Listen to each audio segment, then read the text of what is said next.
Assalamualaikum warahmatullahi wabarakatuh. Saya Fitri Azara dari kelas A5. NIM saya 233200039. Di sini saya akan menganalisis word sinergisme untuk mencapai puncak. Yang pertama yaitu kekuatan. Sinergisme memungkinkan terciptanya kolaborasi erat yang saling melengkapi kekurangan masing-masing, meningkatkan produktivitas, inovasi, dan kualitas output secara signifikan. Sinergisme dibangun melalui komunikasi yang efektif, rasa saling percaya, serta sikap berpikir menang-menang yang mendorong kolaborasi positif dan saling menguntungkan antar individu atau tim.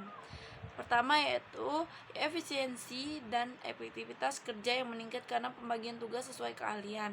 Munculnya solusi kreatif dan inovatif dari berbagai perspektif, motivasi dan semangat kerja yang lebih tinggi akibat keberhasilan bersama.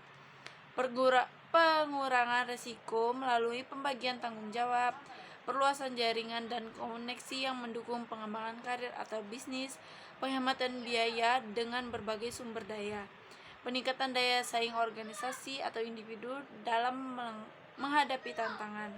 Yang kedua yaitu kelemahan. Kelemahan di sinergisme yaitu komunikasi yang tidak efektif dapat menyebabkan miskomunikasi, kebingungan, dan ketegangan dalam tim sehingga menghambat sinergi. Kurangnya kepercayaan antar anggota membuat ide sulit dibagikan dan tugas sulit didelegasikan, menurunkan efisiensi dan kemajuan. Tujuan yang tidak jelas atau tidak terdefinisi menyebabkan ketidakselarasan upaya anggota tim.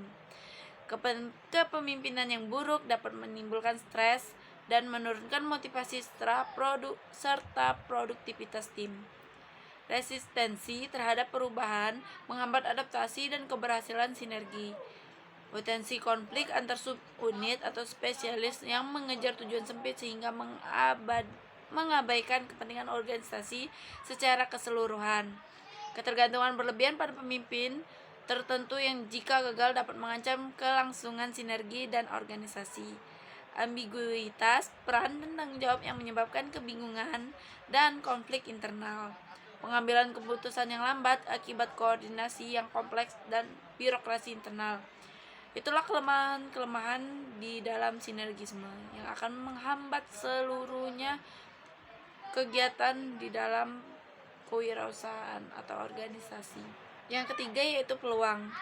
Peluang di dalam sinergisme yaitu meliputi meningkatkan prestasi bersama dengan memanfaatkan kekuatan kolektif yang lebih besar daripada kemampuan individu, sehingga hasil yang dicapai lebih optimal atau lebih maksimal.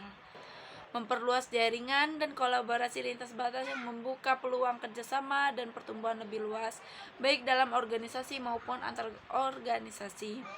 Meningkatkan produktivitas dan efisiensi dengan pembagian tugas sesuai keahlian dan sinergi dalam pelaksanaan kerja.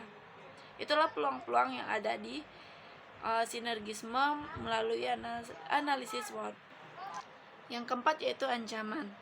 Ancaman yang ada di dalam analisis SWOT di sinergisme yaitu ego sektoral dan kepentingan pribadi yang dapat menghambat kolaborasi dan menciptakan konflik internal, perbedaan budaya, nilai, dan persepsi yang menimbulkan kesalahpahaman dan ketidakharmonisan dalam tim atau organisasi, kurangnya kepercayaan dan komunikasi yang buruk yang menghalangi keterbukaan dan koordinasi efektif antar pihak. Resistensi terhadap perubahan yang membuat pihak-pihak enggan beradaptasi dengan cara kerja baru yang diperlukan untuk sinergi. Ketidakjelasan tujuan, peran, dan ekspektasi yang menyebabkan kebingungan dan ketidaksepahaman dalam melaksanakan tugas bersama. Itu saja penjelasan yang saya bisa jelaskan. Terima kasih. Wassalamualaikum warahmatullahi wabarakatuh.